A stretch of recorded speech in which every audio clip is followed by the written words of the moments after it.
설교를 시작하기 앞서서 한 그림을 보여드리고 싶습니다. 이 그림에 의미하는 바가 무엇일까요? 아마 가장총무님들은 가장총무 교육 시간에 아마 보셨을 텐데, 처음 보신 분들 이게 무슨 그림이야? 일자도 있고 또한 야라는 글자도 있는 것 같기도 하고, 그림이 있는 것 같기도 하고, 무슨 상형 문자인 것 같기도 하고. 근데 이거 바탕색을 바꾸면 바로 보입니다. 뭡니까? 숫자입니다. 1, 3, 5, 2, 3, 1. 네, 아빠 다시 한번 흰색 바탕을 한번 볼까요? 잘 알지 못하겠죠. 하지만 바탕색을 바꿔버리면 바로 그림이 나옵니다. 글자가 나오는 것이죠. 예수님의 비유를 보면 참 이러한 것을 많이 보게 됩니다. 예수님의 비유에 우리가 매주마다 계속 보고 있는데, 누가복음에 보면 참 많은 비유들이 나옵니다. 근데 비유마다 강조하는 포커스들이 있습니다. 예수님의 중심 메시지가 있는 것이죠. 그 메시지를, 그 강조점을 잘 염두에 두고 비유를 보는 것과 그렇지 않은 것은 정말 정말 다양한 해석들을 낳게 합니다. 누가복음에서 가장 유명한 비유를 두 가지 꼽으라고 하면 선한 사마리아인의 비유와 오늘 우리가 읽은 돌아온 탕자의 비유이기도 합니다. 우리가 지난번 선한 사마리아인의 비유를 보았고, 오늘은 이제 탕자의 비유를 보는데, 이 돌아온 탕자의 비유 너무나도 잘 아는 말씀이죠. 일명 돌탕 비유라고 합니다. 돌탕 비유. 하지만 이 비유는 돌아온 탕자에게만 포커스를 맞추고 있지 않습니다. 저는 여러분과 함께 이 비유에서 말하는 바가 무엇인가 함께 보면서 우리의 삶 가운데 적용하고자 합니다. 이 비유를 읽으면서 주의해야 되겠어요. 마치 처음 들어본 비유처럼 여러분들이 좀 주의 깊게 들으셔야 합니다. 그렇지 않으면 그냥 식상하게 이 비유의 내용들을 넘길 수가 있기 때문에 그러하죠. 두 아들이 있었습니다. 어느 날 둘째 아들이 그의 아버지에게 이런 요구를 하는 거예요. 12절의 말씀이죠. 아버지여, 재산 중에서 내게 돌아올 분깃을 내게 주소서. 무슨 말입니까? 작은 아들은 그 아버지에게 자기가 받을 유산이 있다고 여기면서 미리 좀 당겨서 그 유산을 달라고 합니다. 사실 그러한 행동은 매우 무례한 행동이기도 했습니다. 아직 아버지가 이 땅에 살아계신데, 시퍼렇게 눈뜨고 살아계신데 유산을 달라니요. 이것은 불효자의 모습을 지닌 것과 동일합니다. 아버지가 이 땅을 빨리 떠났으면 좋겠습니다라고 말하는 것과 똑같은 말이죠. 그럼에도 아버지는 그 아들의 요청대로 유산을 물려주게 됩니다. 당시 장자에게는 그 다른 자녀들보다 2배의 그 유산을 주는 상속법이 있었습니다. 그래서 장자에게는 지금 두 아들이니까 장자에게는 얼마만큼 주었을까요? 3분의 1을. 그리고 차남에게는 3분의 1을 예정했을 것입니다. 하지만 아버지가 떠나기 전이었기 때문에 학자들에 의하면 3분의 1이나 만큼 그 작은 아들에게 주었을 거라고 상상하지 않습니다. 추측하기로는 약 한 9분의 1, 한 11%, 12% 정도 그 자녀에게 넘겨주었을 것이라 추측합니다. 어쨌든 아들의 요구대로 할당량만큼 재산을 넘겨주게 되고, 둘째 아들은 그 재산을 모아서 먼 해외로 떠나게 됩니다. 우리가 잘 알고 있듯이 아들은 어떻게 승승장구합니까? 아닙니다. 날개 없는 새처럼 끝없이 추락하는 경험을 하게 됩니다. 누가복음 15장 13절에 이렇게 나와 있죠. 그 후 며칠이 안 되어 둘째 아들이 재물을 다 모아가지고 먼 나라에 가서 거기서 허랑방탕하여 그 재산을 낭비하더니. 유대인이 먼 나라로 갔다라는 의미는 다시는 돌아올 생각을 하지 않고 갔다라는 말과 똑같습니다. 자신의 공동체, 믿음의 공동체에서 벗어나서 먼 나라에 가서 이제는 더 이상 나는 유대인처럼 살지 않겠다라는 각오와 똑같습니다. 거기서 허랑방탕한 낭비하는 삶을 살게 되죠. 허송세월을 보내게 됩니다. 낭비하다는 말은 바람에 나는 겨와 같이 공중에서 사라졌다라는 거예요. 재산도 하루아침에 한순간에 사라지듯이 그의 꿈도 야망도 사라져 버렸습니다. 결국에는 그는 파산이 되어서 몸은 살았지만 영혼은 죽어버린, 더 이상 구제불능, 재기불능인 사망 진단을 받게 됩니다. 그럼 그가 고국으로 돌아간다는 것은 매우 위험한 일이었습니다. 왜냐하면 그는 지금 그의 모습 가운데 율법 안에서 엄한 벌을, 율법의 잣대로 비추온다면 그는 엄한 벌을 받아야만 했기 때문에 그러하죠. 신명기 21장에 보면 이러한 완악하고 패역한 자녀들에게 어떤 벌이 임하는지가 나옵니다. 21장 20절의 말씀, 이런 말씀이 있죠.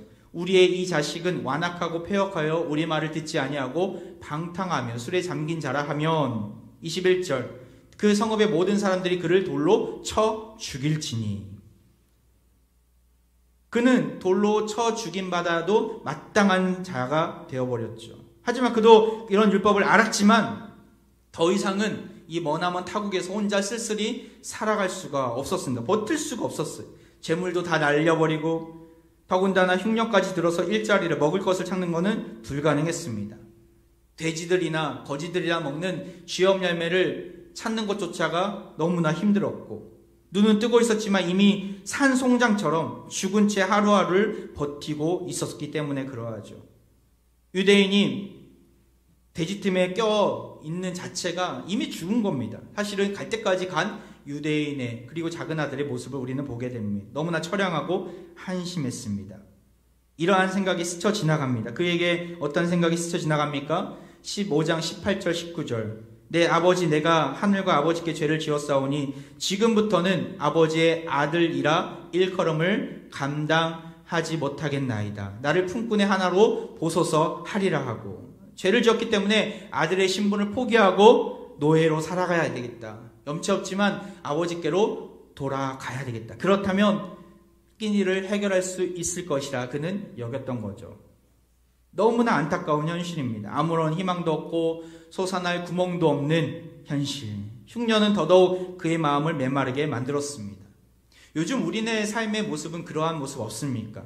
아무리 노력을 해도 성과가 보이지 않는 거예요. 아무리 노력을 해도 집 하나 살 수가 없는 거예요. 아무리 열심히 살아도 회복이 안 되는 삶 아닙니까? 코로나19는 우리의 삶을 송두리째 바꾸어 버렸습니다. 갑작스럽게 찾아온 암 선고, 갑작스럽게 찾아온 질병은 우리의 삶의 기반을 흔들어 놨습니다.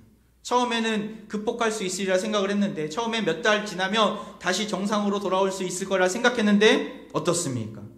시간이 계속해서 흐르는데 회복할 기미는 잘 보이지가 않아요. 우리의 의지마저, 우리의 믿음마저, 그 근본마저 흔들리지는 않습니까?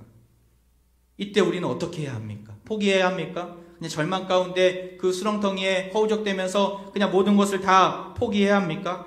아닙니다. 돌아가야 합니다. 돌아가야 합니다. 돌아가야 살 수 있습니다. 내가 죄인임을 고백하며 돌아가야 길이 열리는 것이죠. 누구에게로요? 여호와 하나님께로. 우리의 아버지이신 여호와 하나님께로 돌아가야 합니다. 둘째 아들은 자신의 힘으로 도저히 헤어나올 수 없는, 버틸 수 없는 그 순간에 아버지께로 돌아가는 것밖에는 보이지가 않았던 것이죠. 사실 이것이 은혜입니다. 세상 사람들은 돌아갈 곳이 없어요. 세상 사람들은 그런 암울한 현실 속에서 가로막힌 그 막다른 골목 속에서 갈 곳이 없어요. 하지만 믿는 백성들에게 하나님께서 무엇을 열어주셨습니까? 돌아갈 수 있는 길을 열어주셨다는 거예요. 돌아갈 수 있는, 만날 수 있는 하나님을 보여주신다는 거예요. 이것이 은혜인 것이죠. 결국에는 작은 아들 멀리 떠나온 타국에서 아버지가 사는 곳을 꿈꾸면서 뉴턴에서 돌아갑니다. 먹을 게 없어서 너무나 힘든 여정이었을 것 같아요. 신고 있는 신발도 다 닳아서 밑창마저 다 드러난 현실. 그럼에도 불구하고 돌아가야지 살 수 있다. 돌아가야지 살 수 있다라는 믿음을 가지고 돌아가죠. 고향집에 가려면 아직 많이 남아있는데 저 멀리 누가 서 있는 거예요. 자세히 들여다보니까 너무나 익숙한 얼굴이었죠. 누가복음 15장 20절 같이 한번 읽어볼까요? 시작. 이에 일어나서 아버지께로 돌아가니라. 아직도 거리가 먼데 아버지가 그를 보고 치근히 여겨 달려가 목을 안고 입을 맞추니. 아직 집에 가려면 한참이나 남았는데 설마 했는데 자신의 사랑하는 아버지가 서서 기다리고 계신 거예요. 치근한 마음으로, 연로하신 아버지께서 긍휼히 여기는 마음으로 지칠 줄은 모르는 온 힘을 다해 그를 향해 달려 나오셨습니다. 그리고 둘째 아들의 목을 껴안고 입을 맞춥니다. 저는 이 대목에서 잠깐 이런 상상도 했어요. 야, 그 둘째 아들의 모습이 얼마나 더러웠을까. 오랜 시간 방황하면서 그 돼지 시궁창에서 굴러다니다가 이제 오랜 시간 씻지도 못하고 중동의 무더운 광야를 걸어온 그였기 때문에 얼마나 냄새났을까. 그럼에도 불구하고 아랑곳하지 않고 아버지는 그를 껴안고 그에게 입을 맞춥니다. 그토록 사랑했던 사랑하는 아들을 만난 것이죠. 아들은 자신의 죄악을 낱낱이 아버지께 이야기하지만 아버지는 들은 채도 않았어요. 그냥 문제 삼지 않는다는 거죠. 오히려 남들이 볼까봐 그를 안아주면서 그를 감추어 줍니다. 사실 그 유대인의 공동체 속에서 그렇게 더러운 거지가, 돼지 시궁창에서 굴러다녔던 거지가 들어온다는 것은 불가능한 일이었어요. 아무리 아들이라도 그가 어떠한 일을 행했는지 이미 소문이 파다했기 때문에 그가 그 공동체에 다시 들어오는 것은 불가능한 일이었어요. 오히려 적발되었을 때 바로 사형감이죠. 유대인들이 부정하다고 여겨 가까이 하지 않았던 그런 돼지 시궁창에서 굴렀던 그였기 때문에, 불효의 자리에서 허랑방탕한 인생길을 살았기 때문에 율법에 비추어 봤을 때 도래마저도 전혀 이상하지 않는, 전혀 아무 할 말이 없는 모습이었죠. 그런데 아버지의 따스한 손은 그의 목덜미로 들어오고 입을 맞추며 그를 감싸 안아줍니다. 혹여나 남들이 볼까봐 빨리 그를 감추어 줍니다. 마치 이러려고 수없이 많은 세월, 아직 집이 먼데 미리부터 나와서 기다리셨던 건 아닌가 하는 생각이 들 정도로 말입니다. 남들에게 눈에 띄지 않도록 하기 위해서, 그의 죄악을, 그의 허물을 감춰주기 위해서 아버지가 나왔던 것이죠. 여기서 끝나지 않습니다. 누가복음 15장 22절 23절에 보면 어떠한 모습으로 그를 대합니까? 아버지는 종들에게 이르되 제일 좋은 옷을 입히고 손에 가락지를 끼우게 하고 발에 신을 신기게 합니다. 23절에 보면 살진 송아지를 끌어다가 잡아서 큰 거대한 잔치를 열어줍니다. 무슨 말입니까? 바로 아들의 지위를 회복시켜 주었다는 것이죠. 24절에 그가 그렇게 노래하면서, 아버지가 그렇게 노래하면서 잔치 자리로 나아갑니다. 이 내 아들은 죽었다가 다시 살아났으며 내가 잃었다가 다시 얻었노라. 다시 살아온 아들을 그 용서하고 다시 믿음의 식구로 받아들이는 기쁨의 잔치였던 것이죠. 아무런 조건 없이, 아무런 대가 없이, 아무런 심판 없이 그를 다시 자녀로 맞아주신 아버지. 하나님은 죄 많은 우리에게, 허물로 죽었던 우리에게 이렇게 다가와 주셨어요. 우리에게 죄를 요구하십니까? 죄의 심판을 요구하십니까? 너 이렇게 했지? 율법의 잣대 비추어서 현미경으로 자세히 들여다보면서 하나씩 다 따져가면 어느 누가 사망의 길을 피할 수가 있겠습니까? 그 심판 아래에 다 머물게 됩니다. 하지만 하나님은 묻지 않으세요. 그냥 안아주시고 수고했어. 내가 너와 함께 할게. 이제는 떠나지 마. 내가 너와 함께 할게. 이렇게 말씀해 주시는 것이죠. 두 팔 벌려 안아주시고 십자가로 우리의 허물을 감추어 주신 그 하나님 아버지, 긍휼이 많으신 분이십니다. 우리는 하나님께 돌아가야 합니다. 사실 우리가 이 비유를 봤을 때 여기까지 참 많은 메시지를 들었던 것 같아요. 그리고 많은 은혜를 경험했어요. 맞아요. 이 메시지를 주시려고 예수님께서 이 비유를 드신 거 맞습니다. 하지만 여기까지만 보면 이 비유를 반쪽짜리 비유로 전락해버리는 꼴이 되어버립니다. 무슨 말입니까? 반만 이해했다라는 거예요. 나머지 반을 이해하려면 여러분에게 이해를 좀 더 빠르게 해드리려고 한 그림을 제가 보여드리겠습니다. 이 그림은 탕자의 귀향이라는 제목을 가지고 있는 그림입니다. 아주 유명한 화가였죠. 17세기 네덜란드 황금시대를 대표했던 빛의 화가 렘브란트라는 화가가 있습니다. 그 렘브란트가 그린 그림입니다. 그의 마지막 여생, 마지막 그림이기도 합니다. 빈센트 반 고흐는 그의 그림을 평가하면서 이런 말을 남겼습니다. 하나님을 믿지 않고 렘브란트의 그림을 보는 것은 불가능하다. 무슨 말입니까? 렘브란트가 하나님을 믿는 믿음으로 믿음의 시각을 가지고 성경을 재해석하면서 그림을 그렸다는 것이죠. 그래서 우리도 그 성경을 보면서도 좀 더 이해를 돕기 위해서 이 그림을 보면 좀 더 깊게 성경을 이해할 수 있는 길이 열린다는 것입니다. 렘브란트는 그가 말하고자 하는 메시지들을 밝은 장면들 포커스를 맞추어서 빛을 비추어주면서 말하고자 했어요. 여기 보면 밝은 장면들이 몇 개가 보여요.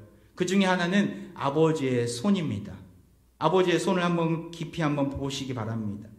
영적 거장인 헨리 라우에는 이 그림을 이렇게 평가했습니다. 이 장면을 이렇게 평가했죠. 그의 두 손은 아주 대조적이다. 아들의 어깨를 어루만지는 그 아버지의 왼손은 강하고 힘이 있어 보이고 그 손가락들은 쫙 펴진 채 탕자의 어깨와 등을 덮고 있다. 왼손에 대한 묘사입니다. 아버지의 손처럼 아주 강인한 손을 의미한다고 이야기합니다. 두 번째, 오른손은 또 다릅니다. 그 아버지의 오른손과 얼마나 대조적인가. 그 오른손은 아무것도 쥐거나 붙잡지 않고 있다. 그것은 세련되고 부드러우며 매우 다정해 보인다. 그 손은 어루만지고 쓰다듬고 위로와 평안을 주고 싶어하는 것처럼 보인다. 바로 어머니의 손과 같다. 다시 한번 그 손을 볼까요? 왼손과 오른손의 모습이 달라요. 왼손은 아주 강연한 힘줄이 막 보여요. 아주 강인한 아버지의 손이라는 거예요. 그리고 옆에 오른손은 부드럽고 또한 사랑이 많은 쓰다듬으며 위로와 평안을 주는 어머니의 손과 같다라고 이야기합니다. 하나님의 속성 중에는 이 두 가지가 다 같이 있습니다. 강인한 모습으로 꿋꿋이 아들을 인내하며 기다렸던 아버지의 모습, 왔을 때 감싸 안아주시면서 모든 죄와 허물을 덮어주면서 사랑스러운 어머니의 모습이 오늘 본문에 나와 있지 않습니까? 레므라트 화가는 여기서 그의 포커스를 여기서만 얘기하지 않습니다. 또 다른 포커스를 줍니다. 어디 그림을 전체를 보면 또 어디가 화납니까? 아버지의 얼굴도 화나지만 그 옆에 서 있는 한 남자의 얼굴도 보입니다. 근데 그 아버지와 한 남자의 공통점이 있어요. 바로 같은 붉은 망토를 입고 있다는 거예요. 이게 무슨 말입니까? 바로 아버지의 상속자라는 거예요. 아버지의 상속자가 누구였습니까? 근데 이 사람의 얼굴을 한번 보세요. 표정이 너무나 어두워요. 많은 고뇌와 인생의 질고를 다 짊어진 채 고민하면서 복잡한 기색이 역력합니다. 동생이 왔는데도 옆에 아버지가 쓰다듬으면서 한 남자를 울면서 맞이하는데도 아무런 감정이 없이 무관심하고 무덤덤하고 불만이 가득한 얼굴의 모습이죠. 그가 누구일까요? 오늘 본문에 나온 맏 아들입니다. 25절에 이렇게 나오죠. 맏 아들은 밭에 있다가 돌아와 집에 가까이 왔을 때 풍악과 춤추는 소리를 듣고, 어느 날과 마찬가지로 맏 아들은 밭에 일을 열심히 하고 돌아오는 길이었어요. 그런데 동생이 떠난 이후로 그런 잔치를 본 적이 없었는데 집안에 잔치 소리가 들리는 거예요. 풍악 소리와 함께 많은 사람들이 왁자지껄하면서 춤추며 노래하는 소리였죠. 오늘 아침에도 아버지가 동생을 만나러 간다고, 멀리 마중나러 나가신다고 하는 것들을 말리다가 포기한 채 못마땅히 여기면서 기분이 참 좋지 않았는데, 하루 일과를 마치고 힘겹게 돌아왔는데 이게 웬일입니까? 동생이 돌아왔다라는 거예요. 그리고 아버지가 살진 송아지를 잡고 잔치를 벌이고 있다는 소리를 듣게 됩니다. 그의 반응은 어떠합니까? 즐거워합니까? 반겨합니까? 정말 기뻐합니까? 아니에요. 28절을 보세요. 그가 노하여 들어가고자 하지 아니하거늘. 아버지가 나와서 권한대. 노하였다. 이 노하였다라는 단어의 의미는 과실에 어떤 과일이 있어요. 과일집이 꽉 차 있는 아주 익은 과일이에요. 그런데 그 과일을 쥐어 짰을 때 한순간에 과즙이 터져 나왔다는 의미가 담겨져 있어요. 무슨 말입니까? 억누른 감정이 한순간에 폭발했다라는 거예요. 그의 감정이 왜 억눌려 있었습니까? 동생이 나간다고 했을 때부터 그는 마음에 안 들었겠죠. 일을 해야 되는데 일거리 너무나 많은데 그 도와주지는 못할 망정 집을 떠난다니, 또한 재산을 가지고 떠난다니 너무나 마음이 힘들었을 것입니다. 아버지가 그런 동생의 요구대로 유산을 준 것도 너무나 마음에 안 들었을 거고, 동생이 가고 오랜 시간 아버지는 동생을 그리워하면서 매일매일 먼 곳까지 나가서 동생을 마중나러 매일매일 보러 또한 반기려고 나가는 모습이 마음에 안 들었을 거예요. 건강도 안 좋고 눈도 안 좋은데 밖에 나가려고만 하는 모습, 장남으로서 너무나 힘들었을 거예요. 또한 아버지가 자기 자신에게는 날마다 무거운 짐을 지어주고 일만 시킨다고 여겼는데 그 불효자식 동생이 왔을 때 살진 송아지를 잡고 또한 잔치를 열어주는 모습을 보니까 폭발해버린 거예요. 그리고 작은 아들을 상속자의 자리도 앉히니까 눈이 돌아버린 것이죠. 결국에는 맏아들은 노하게 됩니다. 그리고 아버지께 뭐라고 대듭니까? 29절 보세요. 아버지께 대답하여 이르되 내가 여러 해 아버지를 섬겨 명을 어김이 없거늘 내게는 염소 새끼라도 주어 나와 내 벗으로 즐기게 하신 일이 없더니, 30절에 아버지의 살림을 창녀들과 함께 삼켜버린 이 아들이 돌아오매 이를 위하여 살찐 송아지를 잡으셨나이다. 사실 29절 앞에 이런 말이 숨겨져 있어요. 보세요라는 단어가 숨겨져 있어요. 보십시오, 이게 뭡니까? 이런 의미죠. 따지듯이 물어가면서 불만 가득한 모습으로 내가 여러 해 아버지를 섬겨 명을 어김이 없거늘, 무슨 말입니까? 아들로서 당연히 해야 되는 일들이었어. 상속자로서 자신의 것들이에요, 다. 그런데 철저하게 아들의 자리에서 자신을 어떤 자리로 격화시킵니까? 노예의 자리, 종의 자리로 격화시켜요. 스스로를 종이라고 여겼어요. 아들로서의 지위가 아니라 종으로서 살겠다고 고백하는 거예요. 내가 여러 해 아버지를 섬겨 명을 어김이 없거늘. 근데 종으로서, 종처럼 내가 아버지 앞에 살았지 않았습니까? 내가 이렇게 많은 일들을 하지 않았습니까? 무조건적으로 둘째 아들을 받아들인 아버지의 마음을 이해하지 못했죠. 동생도 너무나 보기 싫었어요. 30절에 보면 이 아들이, 사실 앞에 당신이라는 단어가 들어가요. 원어에 보면 당신의 이 아들이 무슨 말이에요? 저 사람은 나와 상관이 없는 사람이라는 거예요. 당신의 아들일 뿐이지 내 동생은 아니라는 거예요.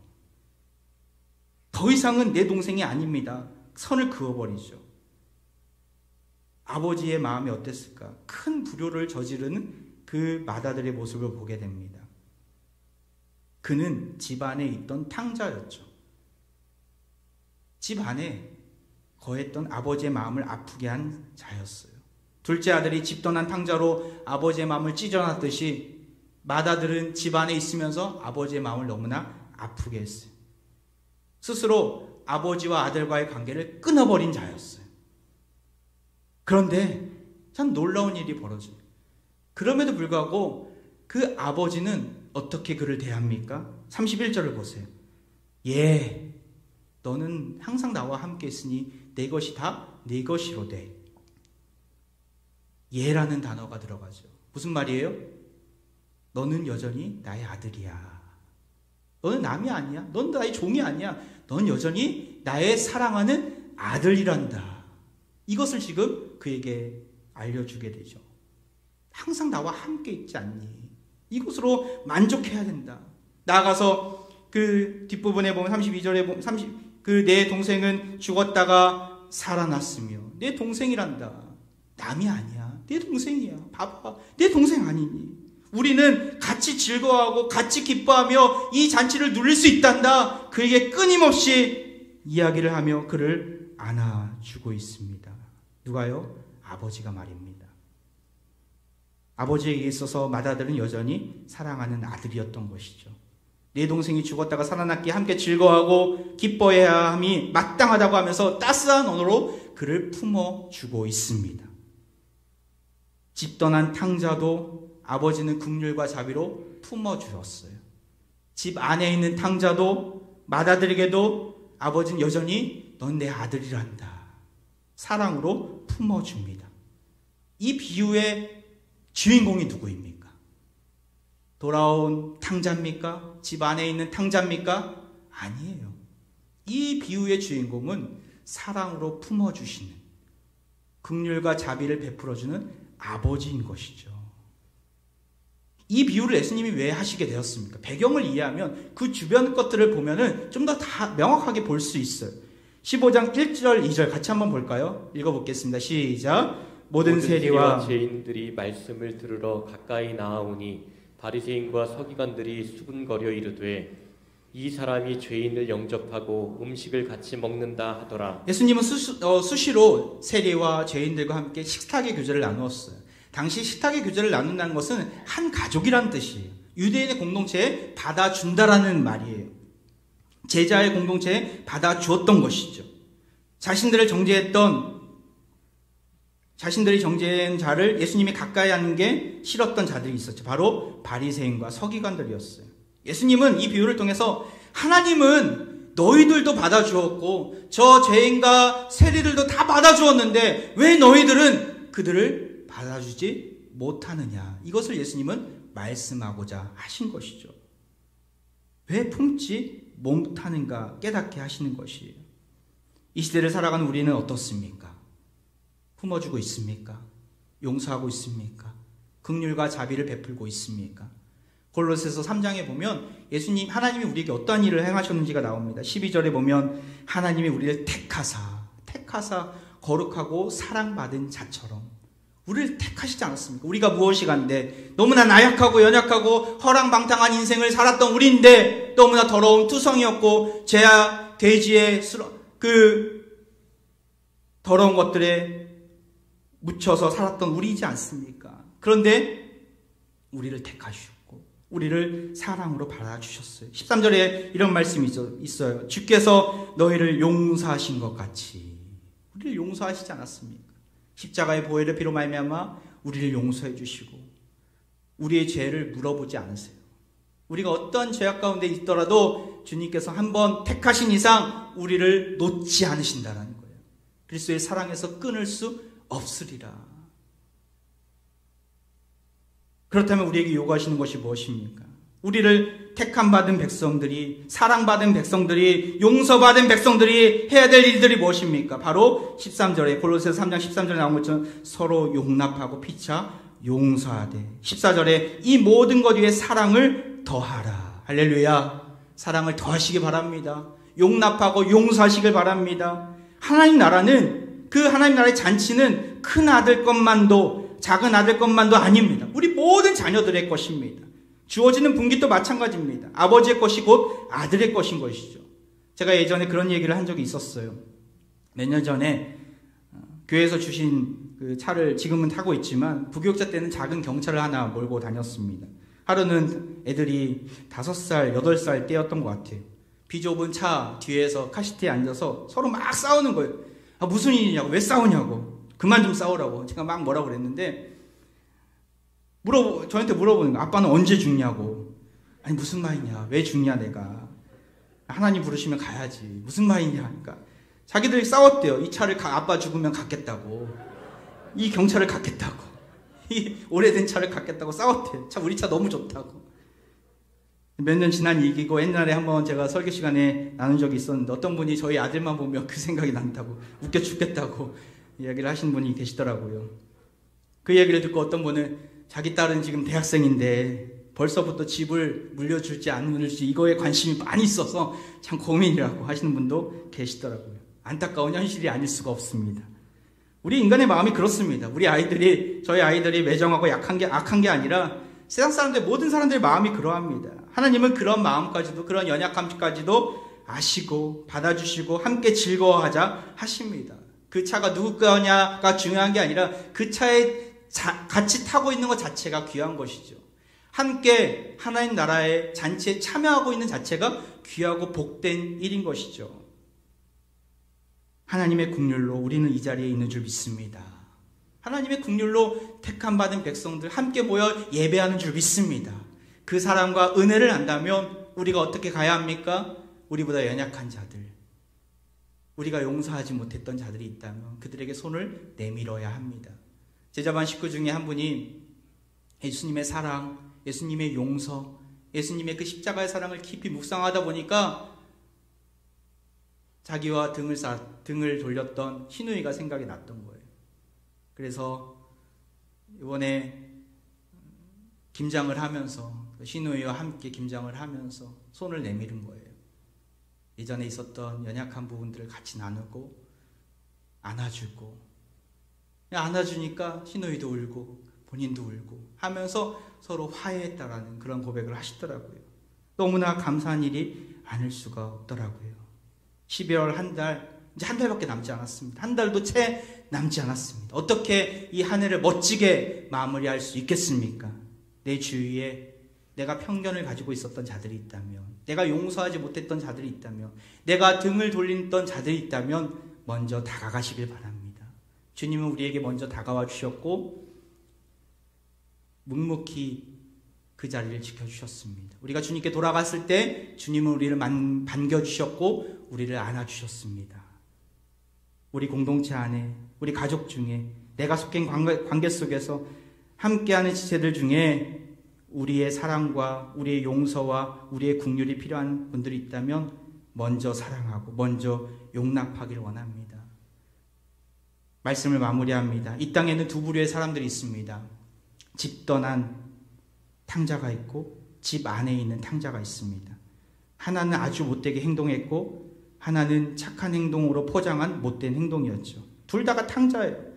하나님 아버지의 마음을 모르고 아버지의 마음을 아프게 했던 자들이었어요. 하지만 하나님은 묵묵히 기다려주면서 그들에게 손을 내밀어 주시고, 얘야 괜찮아, 사랑하는 아들아 괜찮아, 너의 모든 죄가를 묻지 않을게. 안아주시고 긍휼을 베풀어 주셨습니다. 우리 또한 그 자비로 나아가야 합니다. 로마서 12장 15절 말씀만 읽고 마치도록 하겠습니다. 같이 읽어볼까요? 시작. 즐거워하는 자들아 즐거워하고 우는 자들과 함께 울라. 저는 요즘 저희 기도 제목이 있어요. 정말 눈물이 많은 목사가 되었으면 좋겠다. 우는 자들, 내 주위에 많은 성도들이 울고 있는데 고통과 아픔과 여러 고난으로 인해 울고 있는데 옆에 가서 울어주고 같이 눈물 흘리고 같이 함께 가자고 독려하고 하나님의 메시지를, 하나님의 마음을 기도로 전해 주어야 되겠다. 이것이 나에게 주신 사명이다. 그렇게 여기며 나아가고 있습니다. 우리 주위에 울음이 필요한, 또한 우리 주위에 눈물이 필요한 분들 계십니까? 그들과 함께 눈물을 흘리며 함께 가기를 원합니다. 주님께서 원하시는 것은 어떤 거대한 성과를 원하시지 않습니다. 어떤 많은 열매를 원하시지 않습니다. 함께 하기를 원하십니다. 함께 눈물을 흘리고 함께 울어가며 이 땅에 하나님 나라의 기쁨을 누리기를 원하십니다. 이 복된 자리에 나아가는 귀하게 쓰임받는 우리 화평의 온 가족들 되시기를 주의 이름으로 축원드립니다.